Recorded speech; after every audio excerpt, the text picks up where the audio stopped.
আজকে মাননীয় চিফ অ্যাডভাইজারের নেতৃত্বে কাউন্সিল অফ অ্যাডভাইজারের একটা স্পেশাল মিটিং হয়। সেখানে 9 জন অ্যাডভাইজার উপস্থিত ছিলেন। মিটিংয়ে অনেকগুলো ইম্পর্টেন্ট ডিসিশন হয়েছে, তো তার উপরে আলোকপাত করছেন আমাদের cultural adviser Mustafa Sarwar Farooqui. Thank you Shafiq ভাই। আজকে আসলে আমাদের আলোচনার মূল বিষয়টা ছিল, আপনারা জানেন যে জুলাই আসছে সামনে। জুলাই কমেমোরেশনে আমরা কি কাজ করতে পারি সেটা নিয়ে আলোচনা হয়েছে। সো অনেকগুলো পরিকল্পনা নিয়ে কাজ চলছে। প্রেস উইং সামনে দ্রুত আপনাদেরকে একটা মিটিংয়ে ডাকবে, ডেকে ডিটেল প্রোগ্রাম জানাবে। তবে আজকে আমরা এইটুকু প্রাথমিকভাবে বলতে পারি যে 5 তারিখ থেকে টার্গেট করে, মানে 5ই আগস্ট যেরকম, আপনারা যদি জুলাইয়ের 14 তারিখ থেকে একটু কথা না বলি ভাই। ওকে,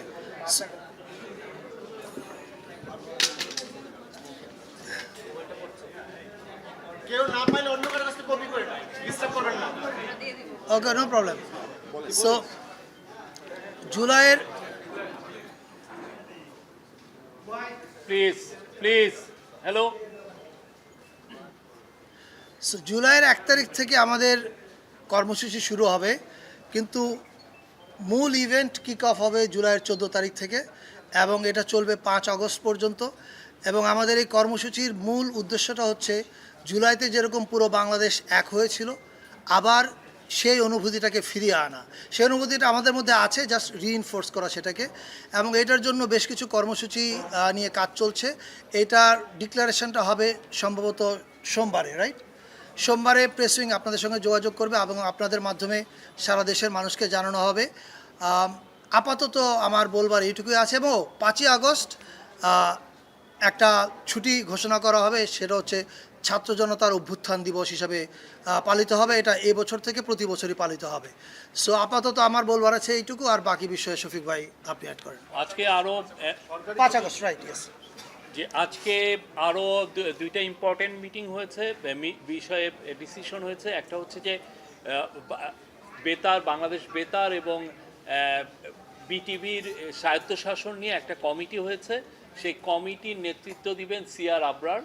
এই স্বায়ত্তশাসনটা কীভাবে দেওয়া যায় এবং সেই সাথে বাংলাদেশে ওনারা আরও কয়েকটা, ওনাদের টিওআরের মধ্যে আরও কয়েকটা বিষয় থাকবে। যে আগে আপনারা জানেন যে মিডিয়া কমিশনের রিপোর্টে এসছে যে আগে যখন টিভিগুলোর লাইসেন্স দেওয়া হয়েছে, অনেক ক্ষেত্রেই দেখা যাচ্ছে একটা পার্টির পলিটিক্যাল ইডিওলজিকে সার্ভ করার জন্য লাইসেন্সটা দেওয়া হয়েছে। তো এইগুলো লাইসেন্সগুলো কিভাবে দেওয়া হয়েছে এটা ওনারা ইনভেস্টিগেট করবেন।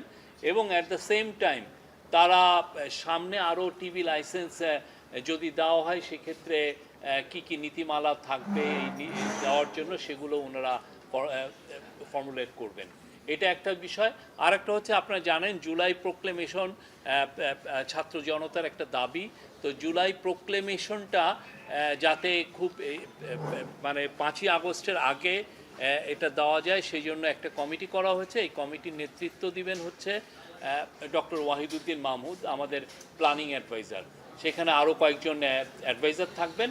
তো ওনার নেতৃত্বে এনারা কাজ করবেন আমাদের স্টুডেন্টদের সাথে, পলিটিক্যাল পার্টিগুলোর সাথে করে ওনারা একটা জুলাই প্রোক্লেমেশনটা খুব দ্রুত যাতে এটা তৈরি করা যায়, সেই জন্য ওনারা কাজ করবেন।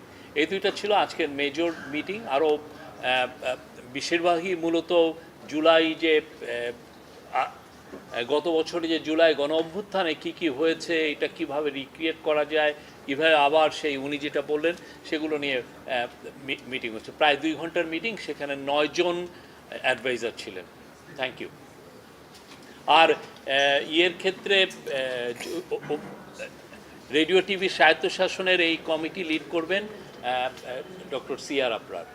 শফিক ভাই, যে 1 জুলাই থেকে 5 আগস্ট পর্যন্ত যে আয়োজন, সেটা কোনো নাম দিয়েছেন কিনা? মানে এটা এগুলো আপনারা যথাসময়ে সোমবারে আমরা টিভি স্টেশন, বিভিন্ন পত্রিকার বড় বড় যারা আছেন তাদেরকে আমরা ডাকবো, তাদের সাথে কথা বলবো। সেখানে আমরা প্রাইমারি একটা ধারণা দিব আমরা কি করছি। আমাদের তো প্রোক্লেমেশনের যেটা ডেডলাইন এটা নিয়ে কাজ হচ্ছে, বাট আমরা চাচ্ছি যে খুব অতি সত্বর এটা তৈরি হবে। এর আগে এটা নিয়ে আগেও কাজ হয়েছে, কাজ অনেক দূরেও এগিয়ে আছে, তো এটা নিয়ে এখন আরও ওনারা যাতে তাড়াতাড়ি করা যায় সেই জন্যই ডক্টর ওয়াহিদুদ্দিন মাহমুদের নেতৃত্বে এই কমিটিটা করে এর দেওয়া আগে হয়েছে। একটা আন্দোলনের মুখে আপনারা 30 কার্যদিবসের আপ- মধ্যে আপনারা যে কমিটিটা করলেন সেটা কি 5 আগস্টের আগেই প্রোক্লেমেশনটা কি ওপেন করবেন? আমরা আশা করছি যে এটা অতি সত্বর জুলাই প্রোক্লেমেশনটা তৈরি হবে এবং আপনারা এই বিষয়ে পুরোপুরি জানতে পারবেন। প্রোক্লেমেশনের ব্যাপারে এর আগেও 30 আপনার পরিচয়টা দেন। আমি দৈনিক রূপালী বাংলাদেশের জি। এর আগেও আপনি নামটা বলেন। মুস্তাফিজান হ্যাঁ। 30 কার্যদিবসের একটা সময় নির্ধারণ করে দিয়েছিলেন, যেটা পার হয়ে গেছে। প্রোক্লেমেশনটা আসলে দেরি হওয়ার কারণটা কি? এখন আপনারা ডেডলাইনটা বলতে পারছেন না। না, প্রোক্লেমেশন একদম যে দেরি হচ্ছে তা না, আমরা চাচ্ছি যে এটা ফার্স্ট অ্যানিভার্সারি অফ জুলাইয়ের যে গণঅভ্যুত্থানের ফার্স্ট অ্যানিভার্সারি আগে যাতে এটা আমরা তৈরি করতে পারি এবং আমরা সেই লক্ষ্যে কাজ করছি। রাজনৈতিক দলগুলোর সাথে কি আপনাদের এ বিষয়ে ঐক্যমত্য এগিয়েছে নাকি আগের অবস্থা? সেই জন্যই ডক্টর ওয়াহিদুদ্দিন মাহমুদের নেতৃত্বে একটা কমিটি করে দেওয়া হয়েছে। ওনারা প্রত্যেকটা পলিটিক্যাল যে মেন পলিটিক্যাল পার্টিগুলোর সাথে যারা জুলাইয়ের অংশীজন সবার সাথে কথা বলবেন। শফিকুল ভাই, আমার মনে হচ্ছে মোহন আমি একটা থেকে কাজ করতেছেন। মাননীয় উপদেষ্টা বলছিলেন 5ই আগস্ট যে সরকারি ছুটি ঘোষণা করা হলো সেটা কি এখন থেকে আবার প্রতি বছরই পালন করা হবে এবং এটা নিয়ে তো কোনো প্রজ্ঞাপন এটা উনি বলেছেন। আমি হ্যাঁ, এই 5ই আগস্ট ছাত্র জনতার অভ্যুত্থান দিবস, সামনে থাকে তো, সরি, এটা ক্যাবিনেটের ডিসিশন পরে জানানো। 5ই আগস্ট ছাত্র জনতার গণ অভ্যুত্থান দিবস পালন করার আজকে একটা প্রাথমিক সিদ্ধান্ত হয়েছে। রোববারে ক্যাবিনেটে বসবে, সেই ক্যাবিনেটে এটা নিশ্চয়ই পাশ করা হবে। করার পর এটা গেজেটের মাধ্যমে আপনারা জানবেন। আমাদের আন্ডারস্ট্যান্ডিং হচ্ছে এটা একটা জাতীয় দিবস হতে যাচ্ছে এবং ফলে এটা প্রতি বছরই পালিত হবে এবং প্রতি বছরই ছুটি হওয়া উচিত। আমরা সোমবার আপনাদেরকে বিস্তারিত এটা জানাতে পারবো, আপনারা সবাই পাবেন।